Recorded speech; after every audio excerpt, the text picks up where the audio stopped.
Bienvenue dans Fantastique, je m'appelle Adrien Thomas et Fantastique, c'est un entretien intime avec un artiste, une personnalité unique, un parcours atypique, une histoire fantastique.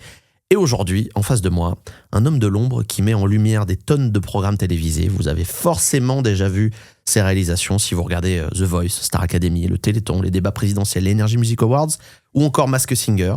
C'est un des réalisateurs les plus demandés en France. Tristan Carnet est dans Fantastique aujourd'hui. Salut Tristan. Salut. Bienvenue, je suis très heureux de t'avoir. Moi aussi, très heureux d'être là. Merci d'avoir fait une place dans ton agenda pour nous, qui, je pense, est très chargé. C'est quoi l'agenda de Tristan, là, cette semaine, par exemple ? Alors là, hier et avant-hier, donc, je faisais quotidien, lundi, mardi, Ouais. la semaine. Aujourd'hui, c'était une journée plutôt au rendez-vous, avec un gros Zoom ce matin et des rendez-vous encore cet après-midi. Et demain, jeudi et vendredi, je finis avec Danse avec les stars. Pas mal. Et après, c'est les vacances. Je Ah, pars en ça, c'est vacances. Donc, un réalisateur prend quand même des vacances. Bien sûr. C'est important. Chaque vacances, je Avec pars. la famille, voilà, Ouais, c'est ouais, très important. Il faut. T'as quelqu'un qui gère ton agenda ou c'est toi qui gères tout Non, c'est moi. Ah, c'est toi quand même. Ouais, Ok, ouais. tu es ton propre boss. Je suis mon propre Ça, c'est boss. bien. Alors, si on devait, c'est la première question que je pose à tous les invités fantastiques, si on devait écrire la première ligne du CV de Tristan Carnet, on écrirait quoi ? Ah, c'est intéressant comme question. On écrirait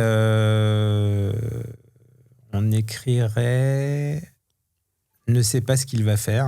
Parce que je ne savais pas vraiment ce que je voulais faire quand Ouais. je me suis lancé dans la vie active. Je me suis lancé un peu vite dans la vie active. J'ai un frère jumeau. Ah, d'accord. Et avec mon frère, à l'époque, on a décidé en terminale, pour aider nos parents qui étaient tous les deux professions libérales et qui traversaient une période un peu difficile, de se mettre au travail. D'accord. Et donc, on s'est lancé avec des petits jobs au départ. Ouais. C'est pour ça que je dis ne sais pas quoi faire à cette époque-là. Oui. Parce qu'on n'a pas vraiment de passion et puis surtout on n'a pas de bagage, on n'a pas d'études, on n'a même pas le bac. Et donc on démarre un peu plus pour des raisons financières, c'est-à-dire gagner un peu notre vie et se débrouiller un petit peu au départ. Encore une fois, sans qu'on vienne non plus d'un milieu très austère. On avait une bonne vie, mais bon, une petite voilà. Donc il fallait qu'on se mette à travailler. Autodidacte, quoi, un peu. Autodidacte, exactement. Ouais, c'est pas mal. Pour un réalisateur, c'est intéressant. T'avais quoi comme première passion quand t'étais petit ? Du coup, qu'est-ce qui te... À cette époque-là, je peux pas dire que j'avais une passion pour un domaine particulier, à part la musique, mais je voulais pas du tout faire ma vie dans la musique. Enfin, Tu faisais de la musique, tu veux Oui, dire ? oui, on D'un faisait de la instrument ? guitare, on écoutait beaucoup de musique. Je dis on avec mon frère et mes potes. On était très, très musique, on allait à des concerts, etc. T'avais un groupe ? Je jouais dans un groupe, ouais. Ouais. Je jouais dans un groupe avec des potes. On avait monté un groupe très sympa. On faisait des petits concerts à la fête de la musique et tout ça. Ok. Mais j'avais pas une passion de métier, en tout cas de carrière. Et peut-être un peu la photo, parce que j'aimais plus parce que je me disais que c'était peut-être un moyen de voyager. Je me disais la photo, ça peut me faire voyager un peu dans le monde, etc. Donc c'est un peu vers ça d'ailleurs que je me suis dirigé au début, quand j'ai arrêté en terminale. Pour me lancer un peu dans la vie active, j'ai commencé par la photo, qui était un métier que j'aimais bien, mais c'était assez bouché parce que c'était le moment où la photo passait de l'argentique au numérique. Ah oui. Donc beaucoup de gens s'improvisaient photographes. C'était un métier qui était très dur, il y avait peu de débouchés. Mais j'ai quand même pas mal réussi à travailler parce que j'ai bossé dans un studio de nature morte. On faisait les photos, un peu toutes les photos pour les catalogues La Redoute, etc. Ouais, je vois, ouais. À la chaîne.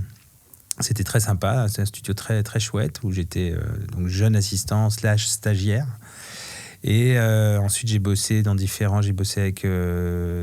de mode, les studios Rouchon. Ensuite j'ai travaillé avec Yann Arthus Bertrand, j'étais son assistant sur les prises de vue aériennes en hélico.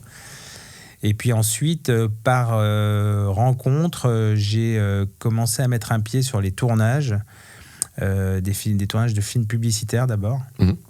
Et là j'ai vraiment eu la passion en tout cas, j'ai été charmé et séduit très vite par l'ambiance des tournages, que je trouvais génial. J'ai très vite vu qu'il y avait plein de métiers dans le métier, parce que quand on bosse sur un plateau, on peut être maquilleur, coiffeur, réalisateur, chef opérateur, électricien, machinot, décorateur, peintre. En fait, c'est une fourmilière de métiers, les plateaux.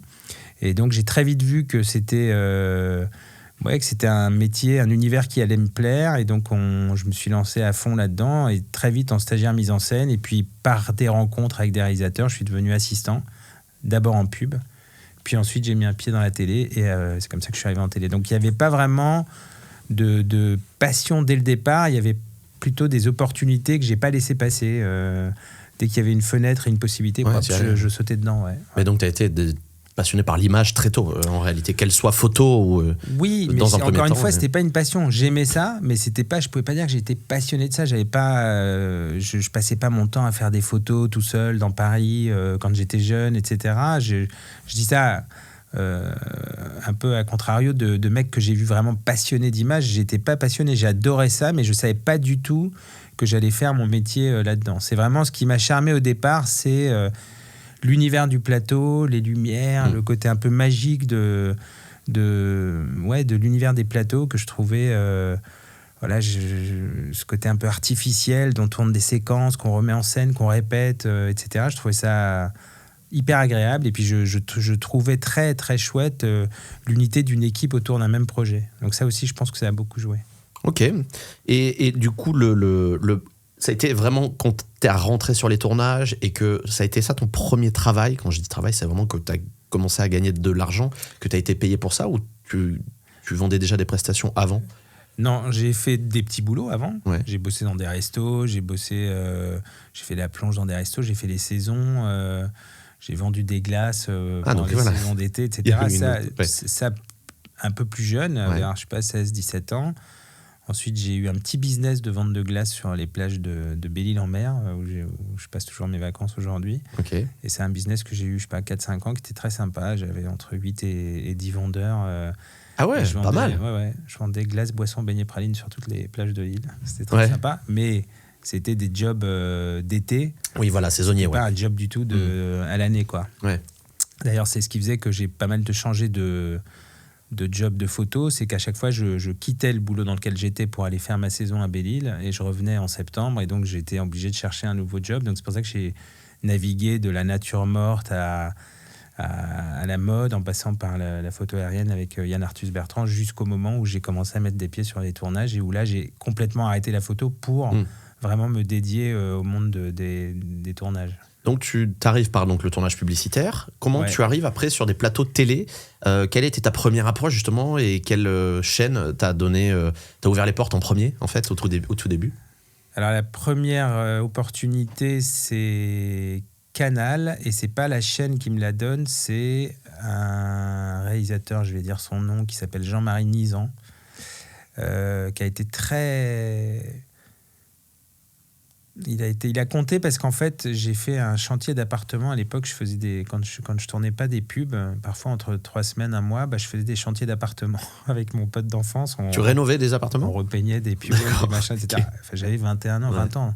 Donc, l'idée, c'était pas de rester...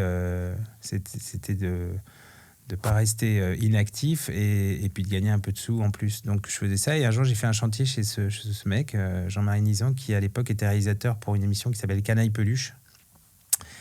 Et il a été très cool, parce que je savais qu'il bossait dans la télé, qu'il bossait à Canal. À l'époque, Canal, c'était tout un truc énorme. Tout le monde voulait bosser à Canal parce que c'était une ambiance dingue. Et j'ai fait ce chantier à la fin de la saison, au printemps, mois de mai, juin, et il m'a dit en septembre, si tu veux venir voir, tu viens. Et il a tenu parole. Il m'a invité à passer sur un plateau. Puis il m'a pris comme assistant. Et c'est, je crois... Ah ouais, direct. Ouais. Et je pense que c'est la première fois de mémoire que je mets mes pieds sur un plateau télé multicam. C'est-à-dire vraiment avec une régie, des caméras lourdes, légères et tout, qui est un matériel très différent des plateaux de tournage de pub où on tournait vraiment encore en film, en 35, en Super 16 et tout. Bon, voilà. Donc Canal...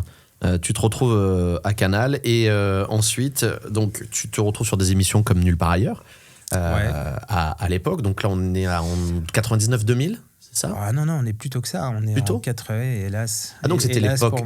Pour mon âge, on est en 92-93. Qui animait l'émission à l'époque? De Canaille Peluche ou Nulle part ailleurs? De NPA, quand tu es passé. Alors moi je suis pas encore à NPA à ce moment-là, je suis d'abord sur Canaille Peluche avec Valérie Payet. Ensuite je rencontre les équipes de Carl Zéro, et je fais le Zérorama, etc. Et c'est ça qui me met un peu un pied dans la porte dans les équipes de Nulle part ailleurs. Parce que Carl Zéro à l'époque, il faisait beaucoup de choses, il faisait des sketchs, mais il faisait aussi des petites fictions, donc ça tournait beaucoup, et donc je suis devenu assistant réel sur toutes ces petites fictions de Canal. Après, j'ai dépanné un peu comme assistant réel sur Nulle part ailleurs avec Gildas de Caunes, mais il y avait une assistante attitrée, il y avait 2 assistantes, Charlotte et Sonia, qui faisaient quasiment la totalité de l'émission, mais je dépannais de temps en temps. Puis sur La Grande Famille avec Jean-Luc Delarue, qui était l'émission du midi.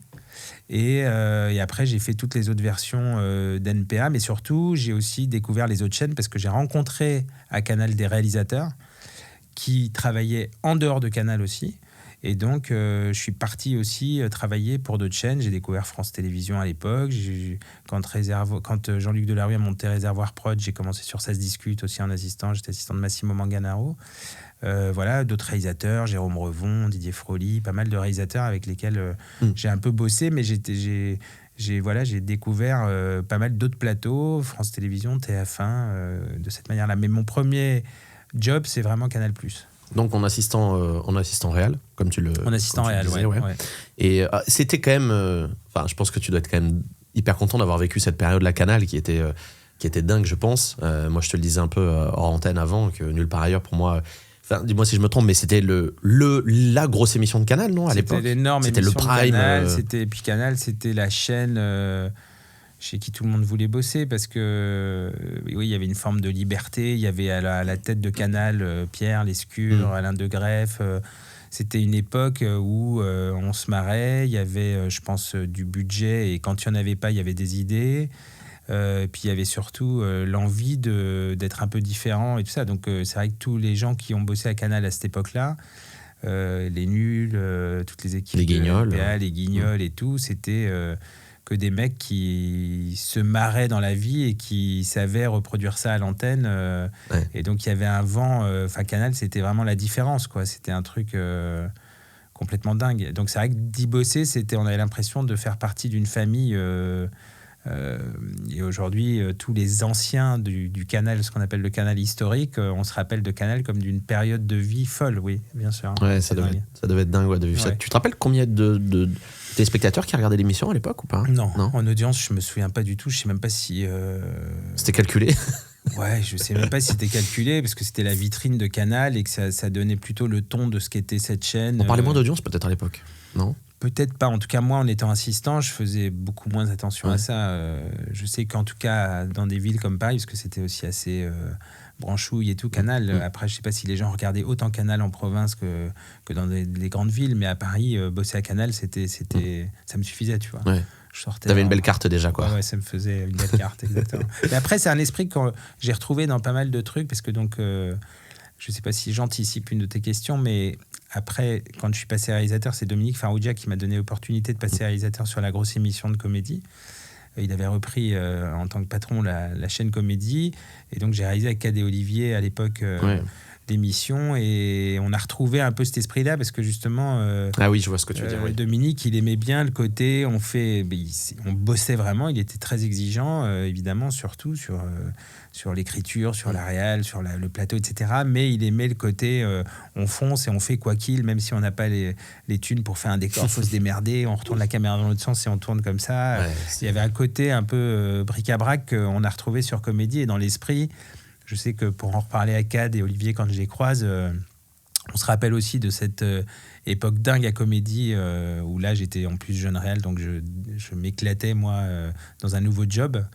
Et puis c'est une ambiance aussi qu'on a retrouvée beaucoup, celle un peu entre guillemets de Nulle part ailleurs et du Canal de l'époque avec le Grand Journal de Michel Denisot quand il était produit par Renaud Van Kim sur Canal aussi. Et du coup, donc ces émissions dont tu parles, le Nulle part ailleurs, la grosse émission, c'était du direct? Ouais, c'était du direct. Ouais, Nulle part ailleurs, c'était en direct. Grand Journal en direct, et Comédie aussi en direct, bien sûr. La grosse émission, c'était en direct. Ouais. Ce qui aujourd'hui est beaucoup plus rare à la télévision, le direct. Il y a quelques émissions qui sont en direct, mais ça se fait. Dis-moi si je me trompe, mais beaucoup plus rare. Alors, il y a beaucoup d'émissions qui sont font en conditions directes avec ce qu'on appelle le time delay, c'est-à-dire... Léger différé, non, c'est ça, par exemple, Quotidien, c'est du direct. En réalité, c'est fait dans les conditions du direct. On n'a pas vraiment le temps de faire du montage. Je pensais que pour moi, ça commençait un tout petit peu avant le lancement à l'antenne. Ça commence un petit peu avant, c'est ça le time delay. C'est-à-dire qu'en gros, par exemple, si tu prends l'antenne à 19h30 et que tu commences l'enregistrement à 19h15, eh bien, tu le commences exactement comme un direct. Et pendant que tu es en train d'avancer dans ton émission, la diff commence. Mais tu vois, comme tu as juste 15 minutes d'avance sur la diffusion, tu n'as pas le temps en fait de faire du montage et d'aborder ça comme une émission montée. Sur laquelle, dingue, une émission montée, tu vas te dire, je vais tourner plus longtemps, puis je vais enlever ce qui était un peu chiant ou ce qui était un peu mou, etc. Là, non. Là, quand on démarre le quotidien, on est en ce qu'on appelle en time delay, en léger time delay. C'est aussi pour gagner du temps pendant les coupures pub, etc. Et que eux, ils sont en quotidienne tous les jours. Nous, on tourne, on est 3 réalisateurs, mais pour les équipes, je pense que ça leur fait du bien de partir un petit peu plus tôt le soir que la fin de la diff. Mais l'intérêt premier du time delay, c'était quoi quand ça a été mis en place ? Alors, l'intérêt premier du time delay, c'est un peu triste, c'est que c'est arrivé au moment des attentats du Bataclan, etc. Et il y a eu un peu une prudence des chaînes de se dire, putain, si on est en direct, on risque... à l'époque... Voilà, c'était une époque un peu plus compliquée évidemment qu'aujourd'hui, avec des risques d'attentats beaucoup plus élevés que maintenant. Enfin, même si je pense je ne sais pas s'ils ont vraiment baissé, mais en tout cas beaucoup plus élevés qu'aujourd'hui. Et donc, il y avait effectivement une peur d'une tentation des terroristes de venir se faire péter sur un plateau. En direct, En direct. Ouais. Et donc, en fait, l'avantage du time delay, c'est que si un jour un truc comme ça était arrivé sur un plateau, le time delay permet à la régie finale de reprendre l'antenne et de pas évidemment faire subir aux téléspectateurs qui regarderaient l'émission en direct une explosion ou quelque chose de ce genre. Donc c'est pour ça que le time delay est devenu une sorte de petite soupape de sécurité, on va dire, pour maîtriser la diffusion de ce qui se passe. Mais bon, il y a des time delays qui sont vraiment très courts. Par exemple, quand on fait Danse avec les stars ou Starac, etc., une grosse partie de l'émission, on a un time delay très très court parce qu'on est obligé de récupérer les votes du public. Et donc ça permet pas d'avoir un time delay de 20 minutes ou d'une demi-heure. Donc on est obligé de le raccourcir et d'être très très proche de la diff. On a juste ce petit time delay pour pas être en full direct. Pas vivre en fait ce qu'ont vécu les gens pendant le match au Stade de France où on a entendu l'explosion, tu vois. Oui. C'est un peu ça qui a conduit les diffuseurs à mettre ce qu'on appelle du time delay, délayer le temps du direct de quelques minutes pour en avoir la maîtrise et pouvoir sortir si jamais il se passe un truc. Donc ça a demandé quand même, je pense, aussi techniquement, parce que ça veut dire que quand tu commences, ça enregistre, ensuite ça doit envoyer sur un serveur, puis ça diffuse. C'est quand même techniquement... Au lieu d'envoyer le signal tout de suite à la chaîne qui diffuse, en fait, on l'enregistre dans ce qu'on appelle un LSM, et le LSM appuie sur play quelques minutes après. Mais c'est quasiment... Enfin, nous, on travaille vraiment comme du direct. Tout le monde aborde l'émission comme du direct, quoi. D'accord. Tu vois. Ouais. Si je fais un pain, si à un moment donné, on voit une émission qui bouge... Il passe. S'il y a une caméra qui n'est pas bonne à l'antenne... On n'a pas le temps de la nettoyer, tu vois. On n'a pas le temps de nettoyer ce plan. Ce qui se fait quand on fait du direct. Quand on fait du direct, on enregistre... sur des serveurs à part, 1 ou 2 caméras, la grue par exemple, et si jamais je passe un plan flou de l'animateur ou d'un chanteur ou quoi, on peut récupérer le plan large de la grue. Comme si tu faisais un film, quoi. Voilà, exactement. C'est ça aussi l'avantage. Alors, tu parlais tout à l'heure d'assistant réel, tu as commencé par là, et donc forcément tu travailles aujourd'hui avec des assistants réels aussi. Est-ce que tu pourrais nous expliquer en 2 mots, c'est quoi le boulot d'un assistant réalisateur ? Qu'est-ce qu'il fait avec toi à tes côtés ? L'assistant réel, d'abord, pour comprendre ce que fait l'assistant réel, il faut comprendre que le réalisateur, une fois qu'il a fait les répétitions, qu'il est un peu en plateau et qu'il voit un peu tout le monde, il va dans ce qu'on appelle une régie vidéo. Et là, il est un peu comme dans un sous-marin, c'est-à-dire il n'a plus la représentation du plateau que par les écrans qu'il a devant lui. Et donc et les caméras qui filment le plateau. Donc déjà, l'assistant réel, c'est les yeux, les bras et les jambes du réalisateur. Quand le réalisateur est en régie, lui, il est en plateau et c'est un peu la prolongation du réalisateur. Et ensuite, il aide à mettre, il aide à faire, il donne les tops d'entrée aux animateurs. Quand il y a un sujet qui est lancé, par exemple sur Danse avec les stars, on a une installation de décor, et il pousse toutes les équipes d'éco à dire allez vite, il reste 30 secondes, 20 secondes, etc. Donc il coordonne un peu et il gère la façon dont le plateau va vivre pendant le direct. Et il surveille les caméras, qu'elles soient bien au bon emplacement. S'il se passe un truc derrière une caméra que moi je vois pas du coup parce que j'en ai pas la vision dans ma régie, il peut me dire tiens, il y a ça qui se passe derrière la caméra 5, il se passe un truc dans le public rigolo, et là boum, je retourne ma caméra 5. Et donc il est aussi un peu les yeux du réalisateur sur le plateau. Et donc, tu es en communication que avec l'assistant réel ? Non. En fait, quand tu réalises une émission, tu as un casque comme celui-là, mais sauf avec qu'il y a un micro devant. Et là, tu es un peu comme un chef d'orchestre, c'est-à-dire que tout ce qui a été... on fait pas des émissions sans les répéter, sans répéter l'entrée, les danses avec les stars ou The Voice ou Starac, on répète tous les plateaux, etc. Comme un metteur en scène pour un spectacle. Voilà, comme un metteur en scène. Et quand on fait des images, il y a beaucoup de corps de métier qui participent à cette image. Il y a la lumière, il y a le son, il y a les scénographes, il y a les assistants réalisateurs qui mettent une caméra en place s'il faut avant, etc. Donc moi, évidemment, quand tu es réalisateur, tu n'es pas du tout seul à fabriquer l'émission. Tu es le mec qui met à l'image une image qui est fabriquée par 80 techniciens, en fait, en réalité. Et par un producteur qui a fait des choix en amont, etc. Et donc, dans ma spécialité qui est le direct, j'ai sur ma gauche une script qui, elle, annonce avec un petit temps d'avance, avec quelques secondes d'avance, tout ce qui va se passer. Par exemple, elle va dire « Attention, préparez la caméra à 8 parce qu'il y a l'arrivée par tel endroit du prochain invité. » Elle parle non-stop, en fait. Elle parle non-stop et elle annonce à toutes les équipes ce qui va se passer. « Attention, là, sur tel morceau, il y a la pyro. Dans le plan large, je vous ferai un décompte, la pyro. Et pendant le morceau, elle fait attention pour la pyro. 5, 4, 3, 2, 1, boum, il y a la pyro qui part. Donc moi, je sais que je dois passer à ce moment-là le plan large pour voir la pyro, parce que si la pyro part et que je suis sur un plan serré... Donc elle annonce tout. Voilà, j'ai à ma droite un truquiste qui lui, ça c'est tout ça dans le cas régie, qui lui. J'allais te demander pour le truquiste, donc si tu veux en profiter pour expliquer. Voilà, non, mais c'est parce que c'est important de dire que quand tu es réalisateur d'une émission de télévision, tu es vraiment entouré. T'as une équipe. Et tu as tes cadreurs qui te fournissent des images, etc. Et donc pour continuer l'explication, j'ai ce casque avec ce micro d'ordre. On répète les choses avant le direct. Parfois la veille, Danse avec les stars, Starac, tout ça, on a 2 jours. On a la journée de répétition la veille, la journée de répétition le jour même et le direct le soir. Donc ça nous fait 2 journées complètes de répétition où tout ce qui est répété est noté, chacun sait exactement ce qu'il doit faire. Le mec de la pyro sait qu'à ce moment-là, il doit appuyer sur la pyro. Le mec de la grue sait qu'à ce moment-là, il doit faire ce plan-là, parce que tout ça a été écrit pendant les répétitions et réannoncé par la script qui le dit juste avant l'émission. Et donc voilà, nous on a des casques et au moment du direct, on est écouté un peu par toute la technique. La script comme une sorte de voix qui raconte et qui explique tout ce qui va se passer avec ce petit temps d'avance. Moi, je demande, il se peut qu'il y ait des choses qui n'ont pas été préparées, un invité qui fait une impro, là c'est à moi de savoir où sont placées mes caméras pour réagir très vite et pas perdre ce qui va se passer. Et puis je parle évidemment beaucoup au cadreur, à qui je vais demander resserre un peu, panote à gauche, élargis ton plan, essaye d'intégrer, attention, coupe pas les pieds, etc. Donc ça, c'est des petites indications que je peux donner comme ça tout au long d'un direct.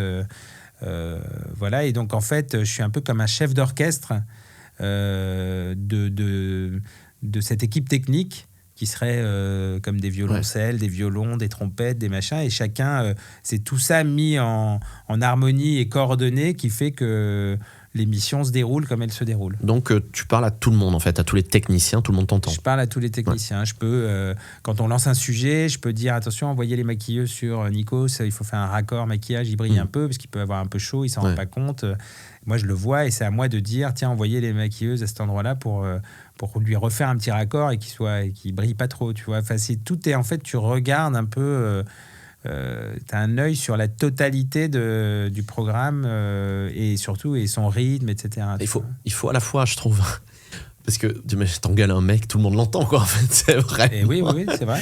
Il faut avoir beaucoup de sang-froid, je suppose, pour faire ça, et pas, toi, tu t'emportes pas au moindre truc qui te saoule, ou un plan, tu te dis, mais putain, pourquoi non, enfin, je suppose que ça arrive, bien sûr, mais tu dois être obligé de garder un certain respect quand même envers les équipes, en te disant, mais putain, je peux pas... Non, mais après ça, c'est un truc de tempérament. Moi, c'est vrai que je crois que j'ai une réputation de mec assez calme. Oui, tu as l'air calme. Voilà, non, mais je pense que je suis connu par les équipes pour être quelqu'un de plutôt calme, parce que je considère que plus tu parles calmement à une équipe, plus elle a envie de bien faire, etc. Et plus tu t'es énervé, plus tu es stressé, plus tu crispes les mecs derrière leur caméra, derrière chacun de leur job. Et donc pour ça, c'est vraiment un truc de management, c'est ma perception des choses. Maintenant, ça ne veut pas dire que je ne suis pas stressé, ça ne veut pas dire que parfois je ne m'agace pas. Tu vois, si je demande 4 fois, 5 fois la même chose à quelqu'un et que putain, il revient toujours à faire le même je sais pas, le même plan, alors je lui dis oublie ce plan-là, etc. Bah, dans le flux du direct, je vais pouvoir m'agacer en disant s'il te plaît arrête avec ce truc. Bon, évidemment, mais l'idée c'est pas d'attaquer, surtout quand les émissions sont longues, ce qui est le cas de Starac, de The Voice, de Danse, des NMA, de tous ces gros barnums en direct qu'on fait. L'idée c'est de ne pas embarquer sur des directs de 2h30, 3h avec une tension, parce que c'est horrible pour tout le monde. D'ailleurs, c'est horrible même pour les gens qui sont dans le cas régie derrière, les producteurs qui eux aussi, les producteurs, la chaîne, les responsables des unités, des chaînes, des divertissements, etc., qui eux aussi bossent évidemment beaucoup pendant le conducteur sur la partie éditoriale, rythme, etc. Et donc, ils font des choix en direct. Parfois, ils vont décider d'interchanger une séquence dans le conducteur de l'émission, etc. Donc en fait le quart, tout le monde bosse dans ce cas régie, et c'est vrai que plus on est calme, mieux on bosse, je trouve. Et tu parles aussi aux animateurs en direct, toi, ou tu n'as pas à leur parler particulièrement? Si, quand même. Si, je leur parle. Il y en a avec qui j'ai vraiment tu vois, Nikos, avec qui je travaille beaucoup, évidemment qu'on se parle beaucoup. Je pense que tu sais, c'est tellement pas naturel d'être debout devant 14 caméras. Même quand tu sais le faire, aussi bien que Nikos, que Nagui, que des tas d'animateurs qui savent très bien le faire, il y a quand même un truc qui n'est pas naturel. Donc, plus tu humanises ce moment avec des interactions avec l'animateur qui est un peu le seul devant les caméras à gérer le truc, tu vois, plus tu lui montres que tu es là. Et celui qui lui parle beaucoup, c'est le producteur aussi qui est derrière et qui, lui, va le driver un peu sur le contenu. S'il a un trou de mémoire, très vite, le producteur doit le voir et lui souffler le nom de... Tu vois, tu peux avoir un trou de mémoire du candidat que tu as devant toi. Ou de l'invité. Ou de l'invité, etc. Donc, tu as une assistance un peu édito. Et moi, j'ai un peu une assistance mise en scène, image...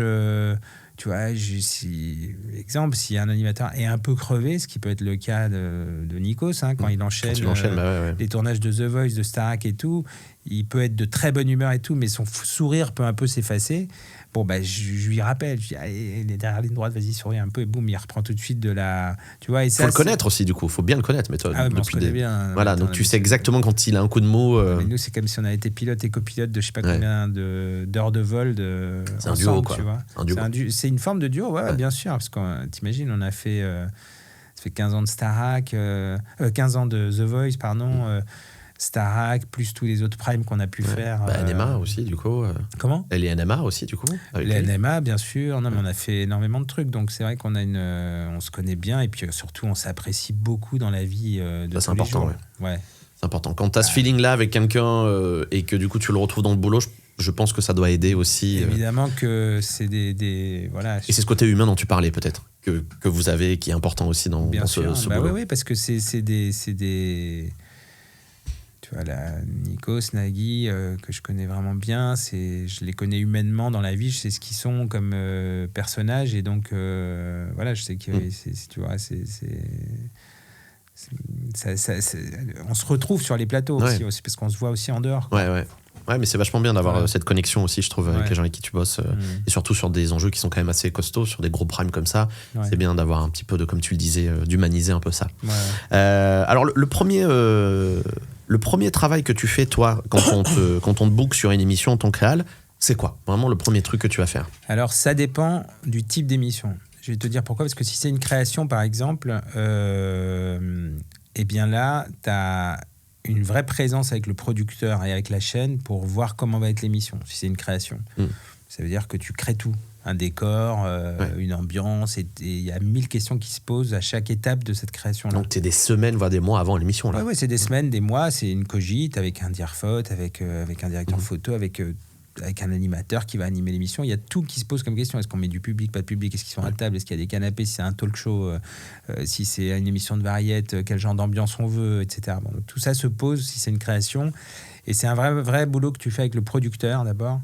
Et avec la chaîne, évidemment, aussi, qui achète et qui commande quelque chose. Donc, elle a une idée aussi un peu précise, la chaîne, de ce qu'elle veut. Donc là, c'est beaucoup de la création. Puis après, une fois que tout ça a été validé, on fait des 3D, etc., on est tous un peu d'accord. Et après, je mets en musique ça en direct, ou pas en direct. En tout cas, quand il va s'agir de réaliser l'émission, je vais essayer de retranscrire les meilleurs plans de ce décor. Et là, ça va dépendre vraiment de la typologie de l'émission. Si c'est un talk show, je vais être beaucoup sur les réactions, des plans d'écoute, etc. Si c'est de la variété, ça dépend de l'heure à laquelle on va la faire, etc. Bon. Et du coup, tu peux pas faire comme dans un film en storyboard, par exemple, c'est impossible.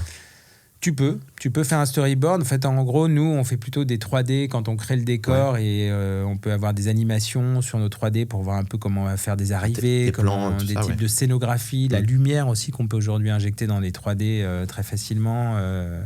Donc, on voit un peu tout ça. Et c'est vrai que quand on arrive sur le plateau, on a déjà un peu, en tout cas, tout le monde est un peu rassuré sur ce que va être le plateau et l'émission. Donc, il ne faut pas être déceptif en mettant les caméras au mauvais endroit, en ayant des valeurs de plan qui sont pas celles qu'on a imaginées tous ensemble. Donc, faut être un peu dans ce qu'on a, dans la promesse qui était faite dans ces 3D.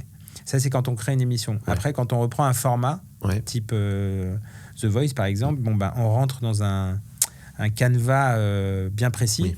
Quand on fait The Voice, notamment les blinds, c'est-à-dire la partie où les fauteuils sont dos au talent, et que les coachs buzzent pour que les auditions à l'aveugle, là il y a une mécanique très forte. Réaliser l'émission, ça veut dire faire ça joli artistiquement, mais ça veut dire être toujours au service de cette mécanique là. C'est-à-dire que si à un moment j'oublie ou je privilégie un plan d'une caméra hyper beau que j'ai prévu sur un chanteur, mais que je loupe une réaction d'un Florent Pagny qui va hésiter, j'ai pas compris ce que je réalisais, tu vois. Donc il faut que je sache qu'à ce moment-là, je suis sur une émission qui a une mécanique très précise, que c'est ça que les téléspectateurs veulent voir. Ils veulent le voir de manière jolie et bien filmée, mais là, je sais que ce qui va primer dans ma réal, c'est la mécanique de l'émission. Je privilégierai toujours l'hésitation d'un Florent Pagny à un super plan que j'aurais prévu, je sais pas, au Stead, un truc qui commence là, qui se finit là, qui aurait été très cinématographique, tu vois. À ce moment-là, j'en fais le deuil parce que je me dis, le plus important, c'est de montrer... C'est la réaction, oui, c'est de montrer la... Et donc là, tu es dans une mécanique, en plus avec une charte d'écriture d'une émission qui a été vendue dans le monde entier, avec le V de The Voice, etc. Donc, tu as une marge de manœuvre moins grande dans la création que quand tu crées une émission, purement et simplement. Mais en revanche, c'est très agréable parce que tu es au service d'une mécanique et puis tu dois quand même impulser un rythme. Et puis, et surtout dans le cas des émissions qui existent depuis longtemps, il faut te réinventer. Tu vois, si tu te réinventes pas dans la manière de filmer, de réaliser l'émission, et que tu fais toujours un peu la même chose, tu participes pas au fait que l'émission dure des années, tu vois. Alors que quand tu te poses des questions, que tu changes un peu une façon d'écrire l'histoire, qui est un peu toujours la même, d'un talent qui vient chanter devant 4 coachs qui vont se retourner, eh bien tu participes aussi à dire putain, c'est sympa, Voice cette année, c'est nouveau, il y a un truc un peu frais. Alors, ça passe par plein de choses, le décor, la lumière, et aussi la réal. Mais c'est tout ce que tu dis là, et c'est bien parce que ça permet aux auditeurs aussi de se rendre compte que nous, on consomme un programme télévision, mais derrière, il y a un boulot de dingue parce que toi, chaque plan, il va être pensé. C'est pas juste de dire, bon, on va mettre une caméra là, tiens, celle-là, là, on va mettre la grue là, et puis voilà.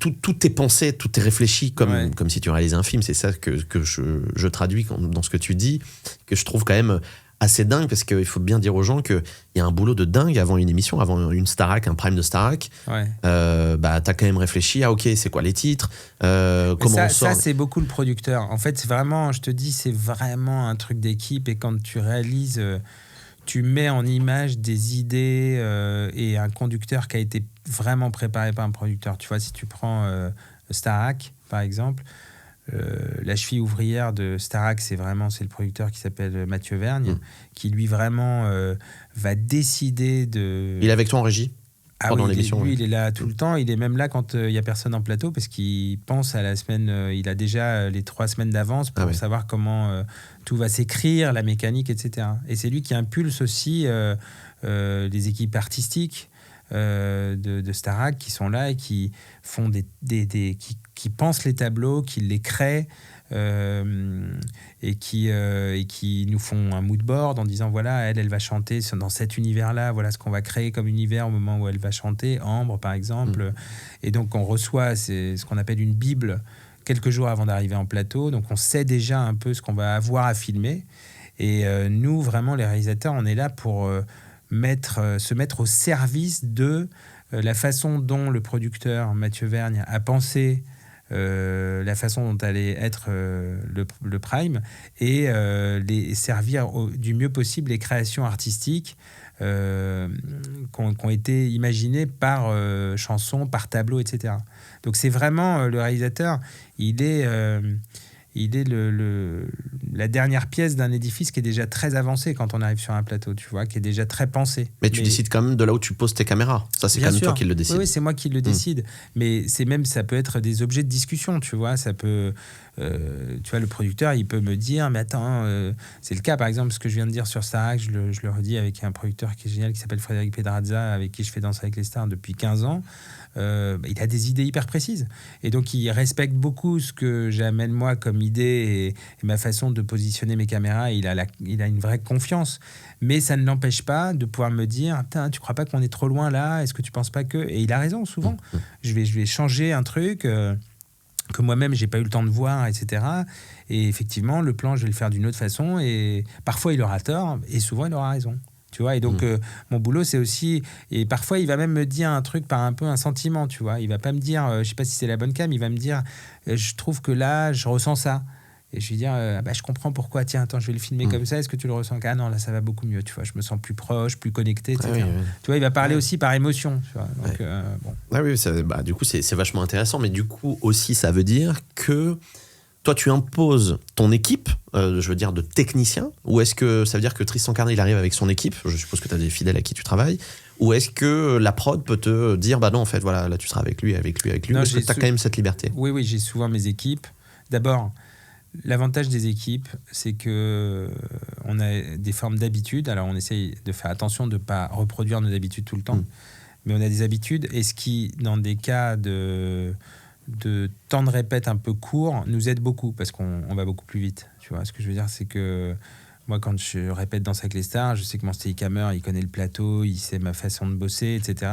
Si j'avais chaque semaine un nouveau steadicammer, tu sais, steadicammer, c'est celui qui porte la caméra avec un harnais comme ça. Oui, c'est les caméras que vous voyez qui se baladent sur le plateau, voilà, avec des mecs qui courent souvent. Si je changeais de steadicammer chaque semaine sur Danse avec les stars, je perdrais un temps fou à expliquer au mec la façon dont je vais l'utiliser. Alors que là, quand j'ai le même steadicammer, je gagne du temps. Bon.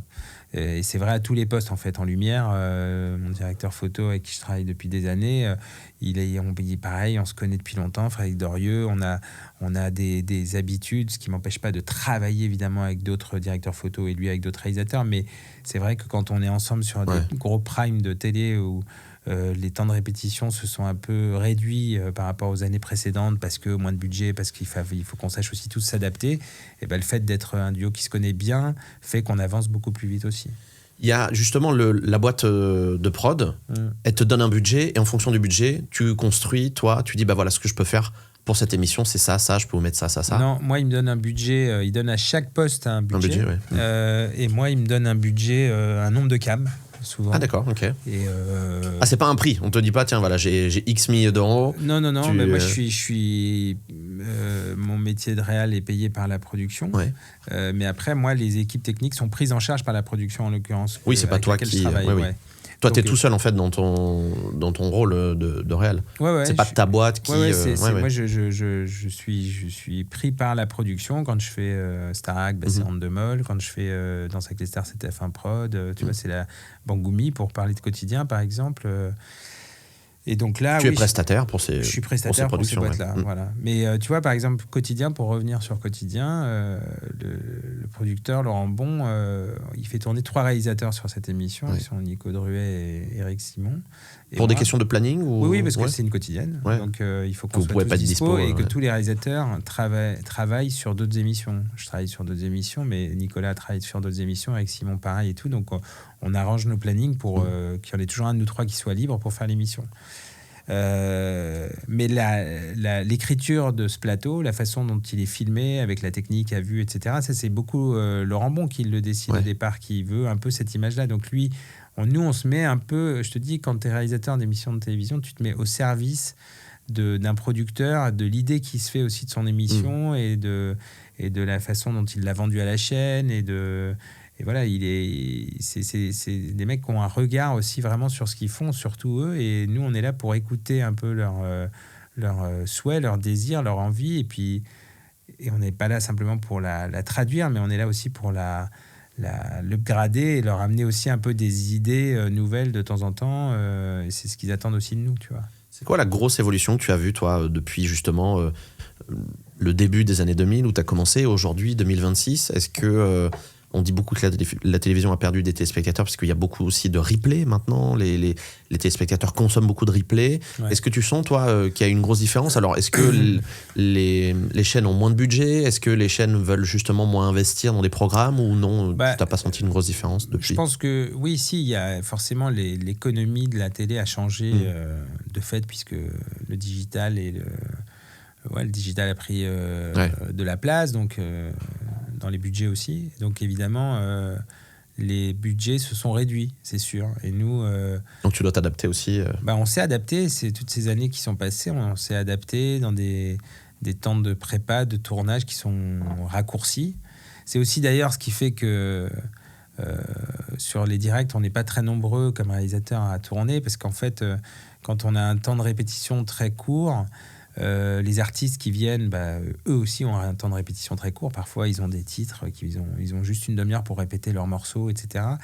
Et c'est vrai que le fait de savoir que c'est tel ou tel réalisateur aux commandes, ils sont rassurés, parce qu'on finit par connaître évidemment beaucoup d'artistes après tant d'années de plateau télé. Ouais, tu te briefes quand même un peu avec eux aussi avant. Oui, puis surtout, tu te présentes. C'est pas L'Oréal qui reste dans sa cabine et qui bouge pas. Non, bien sûr, mais puis surtout, on se connaît bien avec beaucoup d'artistes, donc ils savent que c'est Franck Brocal-Réal ou Tristan ou d'autres, et donc ils sont rassurés. Ils savent que jamais on les a trahis, ils savent qu'on connaît un peu leurs petites envies. Quel plan il faut pas. Plutôt 3/4 gauche, plutôt 3/4 droit, etc. Ils ont tous leurs petits... c'est bien, ça c'est... manies, etc. Mais donc ça, c'est vrai que c'est un avantage qui est important. Et c'est vrai que nous, on a su accompagner un peu cette économie qui a changé ces 10 dernières années, on va dire, tu vois. Et aujourd'hui... effectivement, il y a un total, ce qu'on appelle le total télé moins grand, parce que la télévision est consommée différemment. Mais en revanche, moi, je pense que ça continue à rester, la preuve avec la Starac, mais c'est aussi vrai pour le sport et pour des émissions, pas mal d'émissions. Ça continue de rester un gros rendez-vous sur toute famille, tu vois, ce qu'on appelle l'écoute conjointe, là, la fameuse écoute conjointe, où tout d'un coup, tu peux regarder un même truc ensemble. Tu vois, là, l'autre jour, moi, c'était pas l'émission, c'est pas un quotidien que je réalisais, mais j'ai vu le Timothée Chalamet, j'étais content de le voir avec mes enfants. Je leur ai dit, mettez-vous sur ça. Alors on l'a revu en replay, mais vous avez regardé l'émission. On a regardé l'émission ensemble, parce que je voulais qu'ils voient la fraîcheur de cet acteur qui est génial, et qui était en plus vraiment très sympa dans l'émission, très naturel, qu'il adore venir dans ce programme. Et tu regardes tes propres émissions, toi? Très peu. Ouais. Tu ne regardes pas en mode débrief? Ça c'était bien. Non, je regarde pas. Mais quand tu regardes les autres, est-ce que tu es en mode un peu, déformation professionnelle, et tu regardes, tu dis, ce plan-là, je l'aurais pas fait comme ça. Est-ce que ça t'empêche pas comme de consommer des émissions sans avoir ce truc de, tiens, dommage ce plan, etc. D'abord, je regarde très très peu la télé. Tu l'as fait finalement, donc. Ouais. Donc ça me rappelle un peu le boulot. Oui, c'est ça. Je prends l'exemple de Quotidien, parce que vraiment, je voulais qu'ils voient Timothée Chalamet. Et puis, mais je regarde très peu la télé. Je bouquine pas mal. Et si je regarde des trucs, c'est plutôt des films. J'essaie de leur montrer des films. Donc tu consommes du cinéma plutôt. Mais pour répondre à ta question, très honnêtement, parfois oui. Parfois je me dis, je l'aurais pas fait comme ça. Putain, là, les changements de plans, ils sont un peu rapides. Moi, j'aime bien avoir une réelle un peu plus posée, etc. Mais c'est jamais... je juge jamais le boulot d'un autre réalisateur, parce que... Tu sais jamais. Chacun a sa façon de faire aussi. Tu sais ce qui peut se passer en régie. Il peut y avoir des problèmes. Donc je commente assez peu, tu vois, les réalisations des autres, quoi. Donc tu re-regardes pas tes émissions. Non, et les miennes encore moins. Est-ce que ça t'est déjà arrivé t'en parlais rapidement tout à l'heure, mais de faire une bourde à l'antenne, un truc où tu t'es dit et où c'est passé, et tu t'es dit est-ce que personne n'a vu, ou est-ce qu'on t'a... Putain, mais ça m'est arrivé. Ça t'arrive souvent? Mais c'est quoi une bourde de réalisateur en vrai? On se trompe de caméra, on met une caméra, le mec baisse la caméra, on voit ses pieds. Ça c'est des pains, ce qu'on appelle des pains, des pains. Des pains. Mais bon, ça au début, quand t'es jeune réalisateur, ça t'énerve et tu restes sur ton pain pendant 20 minutes. Tu penses qu'à ça. Merde, comment... Bon. Et en fait, quand tu fais beaucoup de directs, tu comprends que ça fait partie de l'histoire, et que tu te dis même que en fait les gens ils aiment bien voir ça chez eux, tu vois. Non mais c'est vrai. Oui. Tu dis sur un direct, Un pain, c'est vraiment louper. Enfin, ça, c'est ce qu'on appelle des petits pains, des petits trucs de direct, des aléas. Et je pense que, d'ailleurs, il faut apprendre à les passer parce que sinon, bah, t'en refais 3 autres parce que t'es tellement focalisé sur ce qui vient de se passer, t'es tellement en train de te dire merde, j'ai fait ce pain-là qu'en fait, t'en remets 3 autres derrière dans la foulée. Donc, il vaut mieux. Il vaut mieux franchement l'évacuer et se dire laisser passer, grave, machin, voilà, etc. ouais. Et tu recommences. Bon, ça c'est petit pain. Les gros pains, tous les réalisateurs qui font du direct en ont fait. C'est impossible. L'inverse est impossible. Le mec, après évidemment, il faut en faire le moins possible. Mais ça m'est arrivé, moi par exemple. J'ai plusieurs anecdotes. J'en ai 3 déjà, tu vois, qui me viennent à l'esprit, que je peux te raconter rapide, mais j'en ai une qui est vraiment 100% de ma faute. On est sur le Grand Journal à Cannes.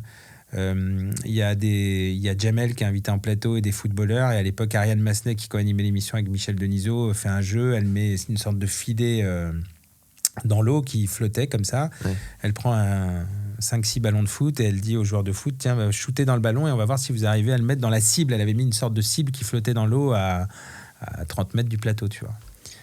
Et il y a un footballeur qui se lève, il met un shoot dans le ballon tombe à côté de la cible, un deuxième footballeur qui se lève, qui met le ballon à côté de la cible, et là Jamel se lève, il dit « ya » et tout, et c'était pas préparé, hein, vraiment. Jamel se lève, il shoot dans le ballon, il le met dans la cible, et moi je le loupe. Et donc, parce que j'avais pris une mauvaise cam, je sais pas, j'ai commuté une mauvaise caméra et on le voit pas à l'antenne. On voit pas. Alors évidemment, on le voit dans la seconde qui suit parce que j'avais un replay et tout, donc on voit le ballon dans la cible et tout. Mais voilà un pain. Je me rappelle, je suis rentré le soir à l'hôtel. Je n'en revenais pas de mon truc. Je me disais, mais comment j'ai pu merder ce truc-là C'est fou. D'ailleurs, quelques années après, on m'a appelé pour faire un foot que j'ai fait, c'était pour les 20 ans de la Coupe du Monde 98, c'est un foot pour TF1, et j'étais terrorisé. Je disais, putain, non, je sais pas filmer les ballons et tout, parce que j'avais loupé ce truc-là, et je racontais ça à tout le monde. Bref, bon, ça, c'est vraiment un pain, ça s'est pas vu, mais si j'avais pas eu le replay, tout le monde l'aurait vu. Tout le monde aurait dit, mais attends, on n'a pas vu le tir. Là, j'ai tout de suite envoyé un magnéto où on voyait l'action sur une autre caméra, et donc les gens y ont vu que du feu, tu vois. Donc ça, c'est typiquement, par exemple, c'est un pain qui peut t'arriver quand tu es en direct. Et voilà. Deuxième pain, c'est au Energy Music Awards avec Katy Perry. Elle a des ear monitors, tu sais, elle a des les retours, dans les oreilles pour son retour, etc. Nikos la lance.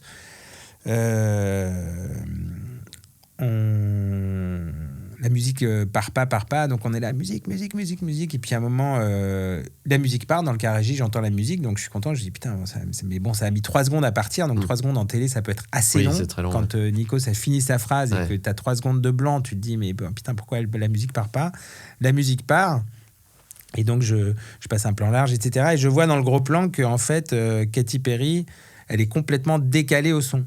Ce qui s'était passé, c'est que la musique qui venait dans ses ears devait partir d'une console un peu comme la tienne, d'un de son staff à elle, un ricain qui devait appuyer sur la musique, qui n'a pas appuyé. Et donc, c'est notre ingé son à nous qui a envoyé un playback depuis le car régie. Sauf que c'est pas ce qu'elle avait du tout dans les ears. Ah ouais. Et donc, bon, voilà. Ça, c'est des trucs, tu vois, le gros plan de Katy Perry, tu comprends déjà que ça va être un strike. Et tu peux rien faire. Ah ouais. Et alors là, si tu peux passer un plan large, un deuxième plan large, un troisième plan large, puis à un moment, tu te dis, les gens vont tous se demander pourquoi on va pas Katy Perry en gros plan. Et donc là, j'ai passé le gros plan, et puis au même moment, on a dit à l'oreillette de Nikos, arrête tout, relance. Mais comme on est en direct, pour le coup, on était vraiment en direct. Ah, t'as dit quand même relance, t'as pas laissé. Non, bah, si la séquence, si les gens la revoient, vraiment, Nikos rentre en plateau, il dit sorry, machin, etc. Il essaie d'expliquer qu'il y a eu un pain technique. Et bon, voilà. Bon, ça, c'est des pains qui arrivent en direct, qui sont des trucs pas graves du tout, tu vois. Et après, il y a un dernier pain, si je puis dire. C'est sur un débat que je fais entre Fillon et Alain Juppé. Pour les débats des prix, enfin le face-à-face des primaires de droite de, je sais plus quel, 2016, je crois.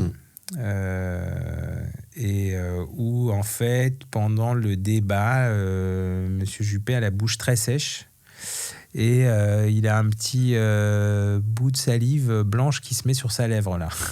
Ah oui. Et donc, quand on est dans un débat très suivi, et ça arrive à un moment où François Fillon est en train de parler, donc je vois le truc, je vois qu'il a une petite boule de salive ici que tout le monde va voir. Tu peux pas lui parler à lui. Ah non, parce que il a pas d'oreillettes. Les seuls qui ont des oreillettes, c'est les animateurs, les journalistes qui avaient Gilles Boulot, je crois David Pujadas et je sais plus qui. Avec eux, et donc je dis à l'un des deux, je leur dis fais signe à Juppé de s'essuyer la bouche s'il te plaît, parce qu'il a ce truc et en fait donc ils lui font signe, mais Juppé évidemment il regarde Fillon, donc il regarde pas les journalistes, donc il perçoit pas le truc. Fillon qui regarde les journalistes se dit mais pourquoi il regarde Juppé et pas moi pendant que je parle, etc. Donc je vois que ça commence à partir en sauce. Et je dis aux journalistes, laissez tomber, c'est pas grave, en espérant que ils le sentent. Ils sentent ce truc et ou qu'ils boivent de l'eau et que ça disparaisse. Bon, il avait la bouche très sèche, ça n'a fait qu'empirer.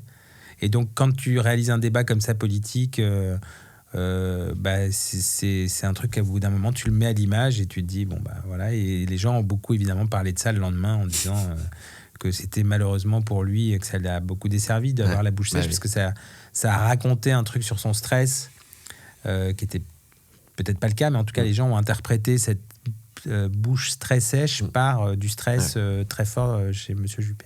Tu parles des émissions politiques, tu as plus de pression quand tu fais une émission politique qu'un divertissement, ou pas forcément ? Non, pas forcément. Moi je trouve que il y a la même pression dans les deux, mais après ça dépend des émissions politiques. Évidemment, quand j'ai fait le débat d'entre-deux tours, le premier débat Macron-Le Pen, il y avait une pression parce que c'est une émission à enjeu, avec un enjeu très fort. Évidemment, c'est la dernière émission de la campagne. C'est entre les deux tours. Ça décide quand même, je pense, certaines personnes, ou ça en conforte d'autres sur le choix qu'ils vont faire dans l'urne 3 jours après. Donc et puis c'est des émissions qui sont très regardées, alors pour le coup avec une audience assez énorme. Je ne sais plus ce que c'est, mais c'est pas loin de 20 millions de téléspectateurs qui regardent. L'année prochaine, on va y revenir. Hein. On va y revenir. Alors, ce sera peut-être pas moi. J'ai pas fait le dernier, mais parce que c'est à chaque fois pas un tirage au sort. C'est les chaînes qui proposent. Ah d'accord. C'est les chaînes qui proposent au CSA, enfin à l'Arcom aujourd'hui. Et le réalisateur doit être validé par les deux équipes. C'est gros, c'est voilà, c'est pas pour le coup comme un producteur. C'est contrôlé quand même. Ah ouais, c'est très contrôlé. Hyper contrôlé. Tout est très contrôlé. Qui est assis à gauche, qui est assis à droite, qui commence, qui finit. Mais c'est pour ça que pour moi, t'as plus de pression, non, quand tu fais ce genre de truc. Là-dessus, t'as plus de pression, mais c'est surtout que si tu fais une merde à la réal, ça peut être interprété comme un truc, parce qu'en fait, t'es garant d'une forme d'équité de traitement entre les deux candidats. On doit les voir le même temps, non ? On doit les voir le même temps. En plus, moi, j'avais intégré un truc qui n'existait pas sur les débats précédents, qui était le plan de coupe sur l'autre. C'est-à-dire, le plan de coupe, c'est si toi, là, par exemple, moi, je suis en train de parler, la caméra est sur moi parce que c'est moi qui parle, et le réalisateur, avant, n'avait pas le droit de te montrer toi en train de m'écouter. Ah ouais, tu vois, pour les réactions, ouais. Voilà, et ça a été comme ça depuis le premier débat qui a eu lieu en 74 jusqu'au débat que j'ai réalisé moi, donc celui de 2017. Ça a été une charte de réalisation qui a été tacitement reconduite à chaque débat, d'abord tous les 7 ans, parce que avant c'était des septennats, puis après tous les 5 ans. Et le réalisateur n'avait pas le droit de passer un plan d'écoute du réalisateur, du candidat qui ne parlait pas. Et c'est toi Par qui as exemple, proposé si tu regardes le débat Sarkozy-Hollande, au moment du mois président de Hollande, il n'y a pas un seul gros plan de Sarkozy. Parce que le réalisateur, Jérôme Revon, à l'époque, il n'avait pas le droit de le passer. Il avait le droit de passer un plan large dans l'axe, mais il n'avait pas le droit de passer le plan d'écoute. Et quand moi j'ai réalisé le débat d'entre-deux tours, j'ai voulu faire sauter cette règle qui existait depuis, je sais pas, 42 ans, 46 ans. Et tu demandes à qui pour faire sauter la règle ? Non, mais j'ai prêché, enfin j'ai... Ah, les équipes ? Pas les équipes, mais quand je suis allé à l'Arcom, j'ai essayé de défendre ce point de vue que ce qui m'intéressait, c'est pas de montrer le candidat quand il se gratte le nez ou quand il boit de l'eau ou quoi, mais de le montrer quand il a les yeux posés sur le candidat adverse, et que je trouvais que selon qu'il acquiesce ou qu'il est un peu une moue, un peu dubitative et tout, ça racontait quelque chose que les téléspectateurs devaient voir. Et donc j'avais réussi à convaincre l'Arcom et les candidats. Et du coup, c'est pour ça que sur le premier débat que tu vois Macron-Le Pen, c'est la première fois qu'il y a un split screen, ce qu'on appelle un split screen. Ah oui, il n'y en avait pas avant, des splits ? Non.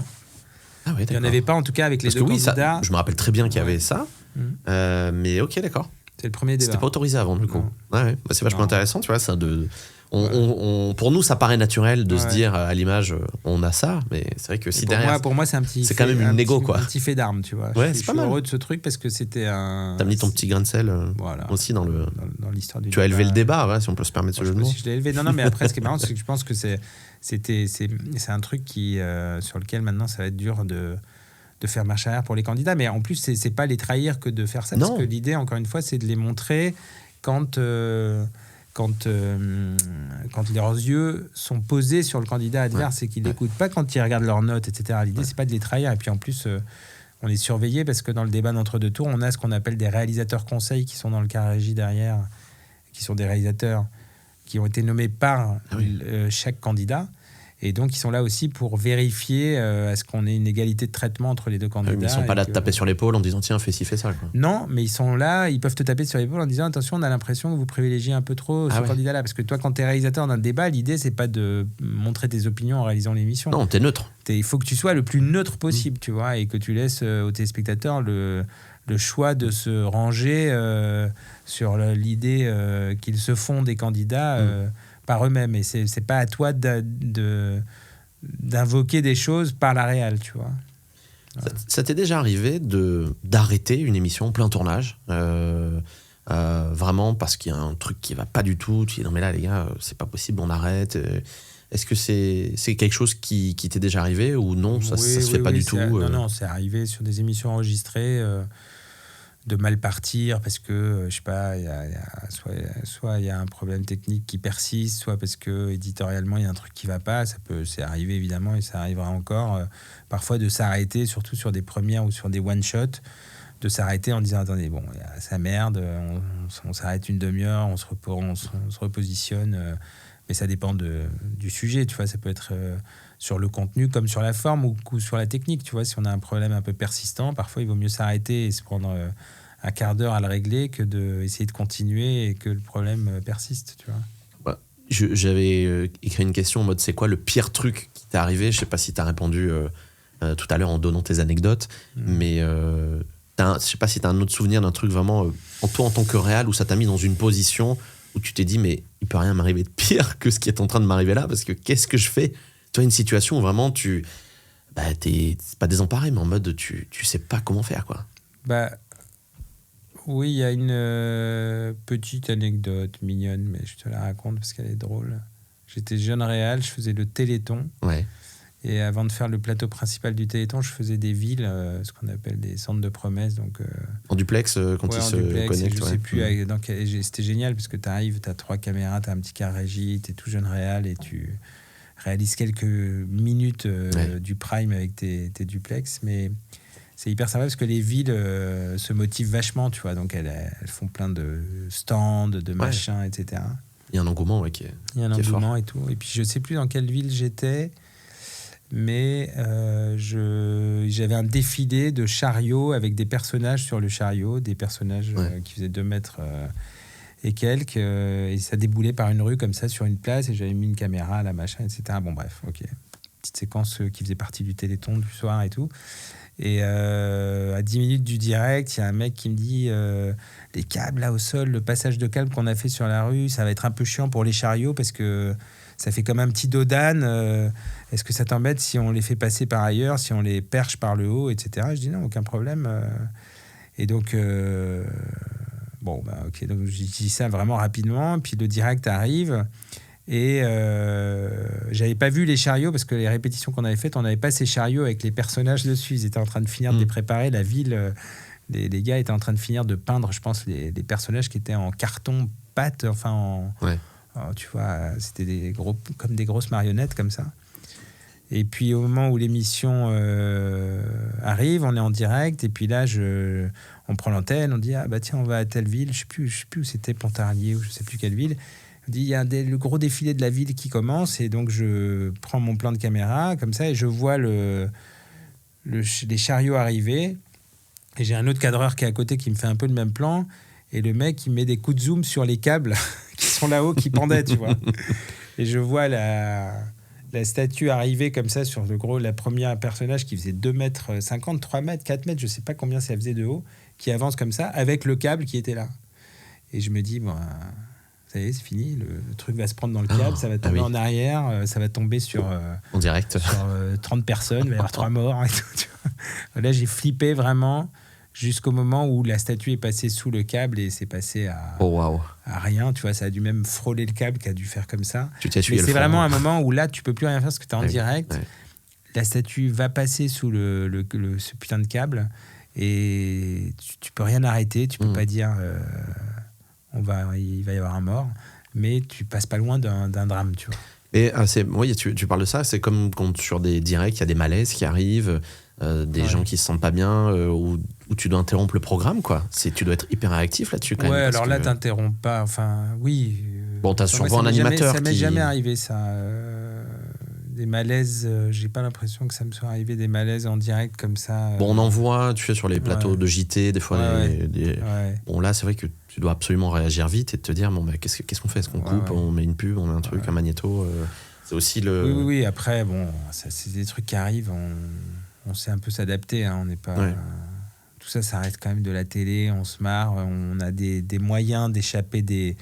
Tu vois, avec les caméras qu'on a sur un plateau, on a moyen d'échapper s'il se passe un truc un peu grave. On est... Voilà. Faut quelqu'un du public, je sais pas, tu vois, qui va se lever et qui va aller interpeller. Non, mais on a des moyens de gérer ça, tu vois. Même en direct, on peut lancer un sujet, le temps de régler un problème sur un plateau. Tu vois, on n'est pas trop pris de court. On sauve pas non plus des vies. Hein, pas trop figé. Oui, comme tu dis, c'est que de la télé. C'est vrai que là-dessus, Est-ce qu'il y a des émissions, Tristan, dont tu es particulièrement fier d'avoir réalisé ? Tu te dis, celle-là, je suis vraiment fier de l'avoir faite, ou de la faire encore peut-être aujourd'hui, parce que voilà, c'est un bébé que j'adore, quoi, qui fait partie de toi aussi. Franchement, oui. Non, mais en fait, moi, j'ai beaucoup de chance parce que les émissions que je fais, c'est vraiment des émissions, et c'est pas pour être politiquement correct, c'est vraiment que des émissions que j'aime faire. Donc, franchement, ça a été le cas pour le Grand Journal pendant des années. C'était une émission, j'adorais la faire parce que j'arrivais, je découvrais les invités qu'il y avait. Il y avait du live, on partait à Cannes une fois par an et tout. C'était une super émission à faire. C'est un plaisir que je retrouve sur Quotidien. J'adore quand j'arrive voir. C'est des émissions que je regarde en même temps que je la réalise, quoi. Donc, je suis content de la faire. Après, il y a des émissions qui sont très agréable à faire aussi, comme Voice, Danse avec les stars. C'est quand même des émissions pour un réalisateur qui sont des émissions, c'est des émissions hyper agréables à fabriquer, tu vois, parce que c'est des équipes qui bossent ensemble depuis longtemps. The Voice, ça fait 15 ans, c'est une famille. Tu vois, le producteur de l'époque, Mathieu Grelier, et Pascal Guix, le producteur qui produit aujourd'hui l'émission, ils sont là aussi depuis des années. Ils ont su créer un truc complètement fou avec les équipes. C'est vraiment une émission, on est content de s'y retrouver, on sait qu'on va filmer de la musique toute la journée, tu vois, on va participer à la mécanique, quand il se retourne pas, on est dans le car, on dit ah mais pourquoi il s'est pas retourné, etc. Ouais, t'es dans le truc, quoi. Ouais, t'es dans le truc. Starac, Danse avec les stars, c'est pareil, tu vois. Danser avec les stars, c'est vraiment une émission qui à l'époque moi m'a participé vachement au fait que je travaille davantage, parce que c'était une émission sur l'écriture, sur la direction artistique qu'il y avait, qui étaient les choix que faisait Frédéric Pedrazza, le producteur dont je te parlais tout à l'heure. C'était très nouveau, tu vois ce que je veux dire. C'était hyper réfléchi, hyper pensé, et donc c'est vrai que quand elle est arrivée, cette émission, à l'époque, tout le monde s'est dit waouh, putain, c'est quoi ce truc. Évidemment, moi, comme j'en étais le réalisateur, ça m'a vachement propulsé aussi, tu vois. Donc j'ai pas vraiment d'émission, tu vois, les émissions politiques au moment des débats, etc. C'est aussi quelque chose que j'adore faire, parce que j'adore la politique, j'adore le contenu de ce qui peut se dire. Mais t'as le temps quand même de regarder l'émission, parce que tu parles tout le temps, t'es tout le temps à l'affût du moindre truc. T'as quand même, parce que là tu dis, ouais, mais tiens, il aurait pu se retourner. Donc c'est-à-dire, t'as quand même le temps d'écouter ce qui se passe sur le plateau et de ce qui se passe à l'antenne, en plus de diriger ton équipe. Bah, en fait, aussi fou que ça puisse paraître, si un réalisateur n'écoute pas ce qui se passe, il n'y arrive pas, tu vois. Donc en fait, on est un peu comme un batteur qui dissocie sa main droite de sa main gauche et de son pied droit de son pied gauche. On arrive à parler, et à écouter ce qui se passe. Et en fait, franchement, je te jure que si un réalisateur n'écoute pas ce qui se passe, il n'arrive pas à réaliser une émission. Parce que c'est pas simplement une succession de plans, une émission, c'est vraiment écouter ce qui se passe. Et même sur des émissions comme la Starac, si un candidat parle d'un truc et que ça évoque un autre candidat, il faut que tu puisses non seulement avoir écouté ce qui s'est passé, mais te rappeler que putain, oui, ça évoque l'autre candidat, et donc passer un plan de coupe du bon candidat en question parmi les 12 qui sont assis en face, tu vois. Donc écouter, se rappeler de ce qui s'est passé, suivre, en fait, il faut que tu suives, tu vois. Si tu suis pas, tu as un temps de réaction en retard sur les plans que tu vas passer, parce que c'est quelqu'un qui va te dire il parle d'un tel ou il parle d'un tel, mais tu peux pas avoir toujours un souffleur derrière toi, tu vois. Tu peux avoir de l'aide. Ça peut m'arriver, moi, sur le producteur de Starac, au début de la saison, quand il y a beaucoup de candidats, je peux te dire qu'ils mettent sur les noms, tu vois. Mais il faut que tu écoutes, quoi. C'est important. Et alors là, pour le coup, quelle que soit l'émission, il faut savoir écouter ce qui se passe sur un plateau. Tu dois savoir ce qui est à l'antenne et ce que racontent les gens, c'est sûr. Et est-ce que, du coup, de l'autre côté, il y a des émissions que tu as refusé de faire, toi, en mode non, ça m'intéresse pas. Tu sais, comme ou peut-être où tu as regretté à la fin, tu sais, comme un acteur qui aurait refusé un scénario et qui, au final, le film c'était un banger, et au final, tu t'es dit merde, si j'avais su, j'y serais allé. Non, il n'y a pas de... Oui, si, il y a des émissions. Il y a des émissions que j'ai refusé de faire parce que ça m'attirait pas plus que ça, et j'avais le choix surtout de pouvoir refuser. T'as ce luxe aujourd'hui de pouvoir dire je fais ou je fais pas. C'est un luxe. Est-ce qu'il va durer, tout ça, je sais pas, mais pour l'instant c'est vrai que c'est un luxe que dont j'ai usé un peu, c'est sans froisser les personnes en disant plutôt que j'étais pas dispo. Oui, voilà, en étant correct. Dire, oui, parce que c'était plus et d'ailleurs ça relevait pas forcément toujours de l'émission, mais ça peut être aussi une histoire de moment, tu vois, où t'es fatigué, où t'en fais trop, où tu te dis que c'est aussi bien de lever le pied un petit peu. Et après, oui, il y a des émissions, tu vois, mais qui sont très bien faites aujourd'hui. Là, je sais qu'il y a une émission qu'on m'avait proposée au tout début et que j'ai refusée parce que je partais en vacances. C'était le 14 juillet, le concert de Paris du 14 juillet, qui aujourd'hui est fait par François Godgeber. Et c'est très bien fait, c'est hyper bien fait, c'est produit par Yanis Chebi. Ça t'aurait plu, ouais. Ah ouais, ça m'aurait plu. Et à l'époque, Yanis m'avait proposé de le faire l'année 1. Et vraiment, je lui ai dit, je me rappelle de ma réponse, je lui ai dit, je pars en vacances. Et je ne regrette pas d'être parti en vacances, mais je regrette d'avoir loupé le rendez-vous de cette émission, parce que c'est un super programme. Ouais. Ok. Alors, avant de terminer, on parle beaucoup d'intelligence artificielle, d'IA. Est-ce que tu penses que l'IA peut remplacer un réalisateur télé demain ? Certaines émissions, oui. Tu t'en sers de l'IA, toi, non ? Non, dans ton travail. Je m'en sers dans la vie de tous les jours. Oui, mais je veux dire, dans ton travail de réalisateur. Non, dans mon travail de réalisateur, non.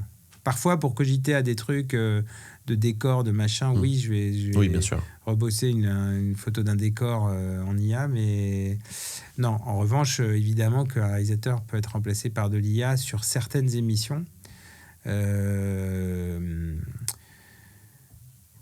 Je pense que par exemple les JT, tu vois, qui sont des trucs très séquencés où le texte est rentré au prompteur. Les caméras sont fixes. Et puis voilà, on lance un sujet, ça part en magnéto, ça revient sur un plan de grue parce que le journaliste est filmé avec un grand écran derrière dans lequel il y a un titre, etc. Tout ça, ça peut être coordonné par de l'IA et potentiellement les caméras peuvent être cadrées par de l'IA, etc. Déjà, il y a les caméras, il y a beaucoup de plateaux aussi qui prennent maintenant ce qu'on appelle des PTZ, des caméras qui sont contrôlées à distance, sans cadreur, pour des raisons peut-être aussi de budget. Alors, normalement, il y a quand même des cadreurs derrière les PTZ. PTZ, ça veut dire pan, tilt et zoom. Ouais. Tu sais, personne ne le sait. Tout le monde pense que c'est une marque PTZ. Non, ça veut dire pan, tilt et zoom. Ouais. C'est des petites caméras qui sont toutes seules en plateau. Ouais, mais qui sont un peu drivées quand même. Alors, il y en a qui suivent aussi le gros plan, comme un iPhone pourrait suivre le gros plan aussi aujourd'hui, ou la mise au point. Donc, je pense que oui, pour répondre à ta question, l'IA, évidemment, ça va arriver de plus en plus dans les régies et sur les plateaux, malheureusement, j'ai envie de te dire, pour le côté un peu humain du truc. En revanche, il y a toujours des émissions pour lesquelles je pense que ça va être un peu compliqué de ne faire ça qu'avec de l'IA. Ouais. D'abord, parce que le réalisateur, il est la voix d'un animateur dans l'oreillette aussi, donc pour le rapport, pour pas laisser un animateur complètement seul face à des machines, il y aura ça, parce que je pense que l'IA pourra pas, tu vois, ce que je te disais tout à l'heure sur je vais privilégier une émotion de Florent Pagny au moment où il va hésiter à buzzer sur un coach, sur un talent dans The Voice. Qu'est-ce que va faire l'IA, tu vois? Est-ce qu'elle va rester sur le chanteur ou est-ce qu'elle va se dire que simplement parce que Florent Pagny a bougé, la caméra doit être commutée et passer à l'antenne, tu vois? Ça veut dire que dans ce cas-là, dès qu'il va se gratter de les boum, Florent Pagny va être à l'image et tout. Bon, c'est un peu complexe de se dire qu'aujourd'hui, à ce point, l'IA va pouvoir ressentir les émotions d'un truc qui se passe en plateau, tu vois? Mais après, il y a déjà des choses qui sont faites, tu vois, par des caméras qui sont... En fait, il y a déjà des séquences qui sont mécanisées, par exemple sur l'Eurovision.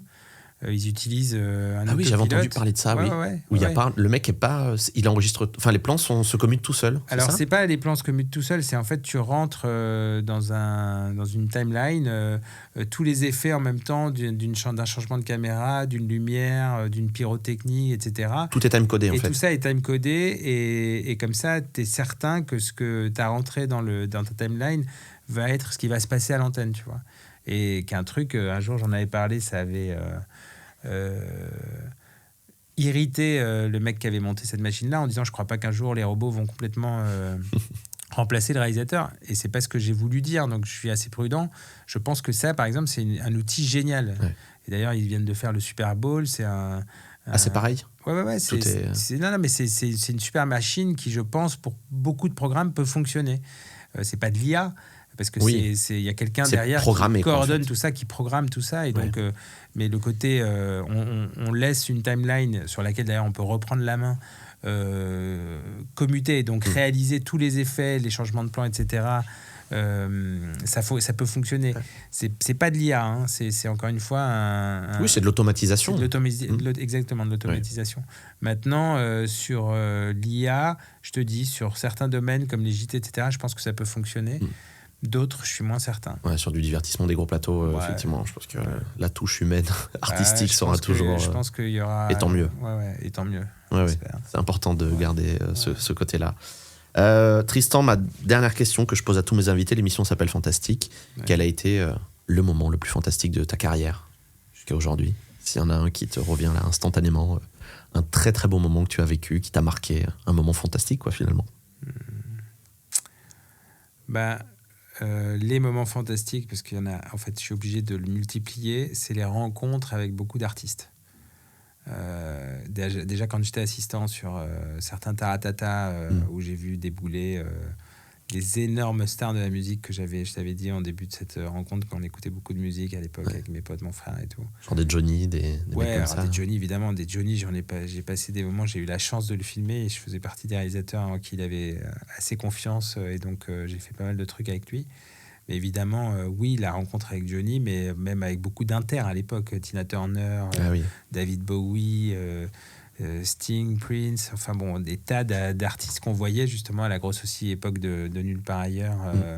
Donc ça, c'est pour moi des moments fantastiques, ou des rencontres fantastiques, mais je mettrai un S à ton titre, tu vois. Ouais.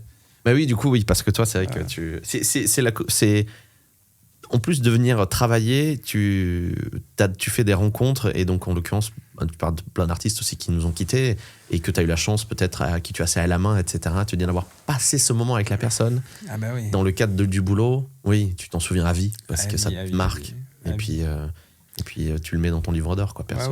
Oui. Non, mais aussi bien pour le coup, les artistes, que même des moments politiques. J'ai fait beaucoup de choses à l'Élysée avec différents présidents de la République. Il y a beaucoup de moments où tu te dis, tu te pinces un peu en te disant putain, c'est génial quand même que ma vie me permette de vivre ces trucs-là, tu vois. Ouais. Non, mais c'est incroyable. Voilà, tu vois, qui va à l'Élysée? Moi, j'y suis allé pendant pas mal de... j'y suis allé beaucoup de fois. C'est quand même génial d'arriver, de connaître l'endroit, que les gens te reconnaissent, qu'ils savent que tu... Enfin, tu vois, où effectivement, comme tu dis, la relation avec beaucoup d'artistes qui est une relation très privilégiée et de confiance, tu vois. Donc, tu vis beaucoup de situations. Je trouve que c'est à la fois, tu es un homme de l'ombre, mais tu es reconnu par tous les gens qui sont dans la lumière. C'est ça qui est génial.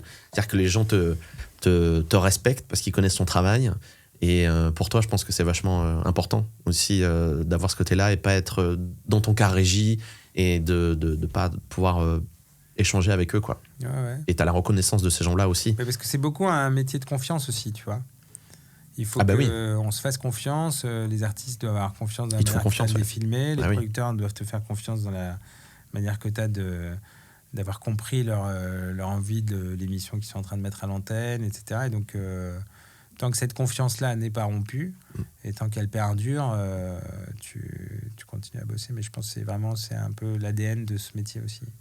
Merci beaucoup, Tristan, d'avoir passé quelques minutes avec moi derrière ce micro. C'était hyper intéressant et hyper cool. Je te souhaite plein de belles choses. Je sais même pas ce que je peux te souhaiter parce que tu fais tellement de choses. Mais qu'est-ce qui peut t'arriver de super dans les prochaines années, des trucs, voilà, de réaliser Super Bowl? Pourquoi pas? J'aurais la pression, mais non, c'est tellement bien fait. On est aussi content de voir des choses réalisées par d'autres. Moi, j'adore Super Bowl. Je pense à chaque fois comme un petit bonbon. Oui, c'est clair. De le regarder. Je me dis, qu'est-ce qu'ils vont faire encore cette année? Comment ils ont fait? C'est vrai que c'est. Mais il y a plein d'autres choses à vivre, déjà même ici en France, et puis avec les chaînes qui existent aujourd'hui et tout. Bah écoute, merci beaucoup encore une fois d'avoir pris un peu de temps dans Fantastique. Voilà, Tristan, vous pouvez le voir mais pas le voir. À la fois, c'est ça qui est génial, c'est-à-dire que quand vous regardez des émissions, regardez toujours le nom du réalisateur parce que c'est inscrit dans les émissions, souvent d'ailleurs dans le générique de début, au moins dans le générique de fin, mais il y a quelques émissions quand même où c'est même peut-être la majorité dans le générique de début. Et si vous voyez marqué réalisateur Tristan Carnet, donc c'est Tristan qui réalise et c'est lui avec ses doigts qui fait en sorte que vous passiez un bon moment. Et vous avez compris que derrière, il y a aussi du travail. Voilà, c'est pas juste changer de caméra. Moi, tu sais, au début, je croyais que c'était juste ça le métier. C'était, en fait, on change des caméras, c'est génial, c'est facile comme métier.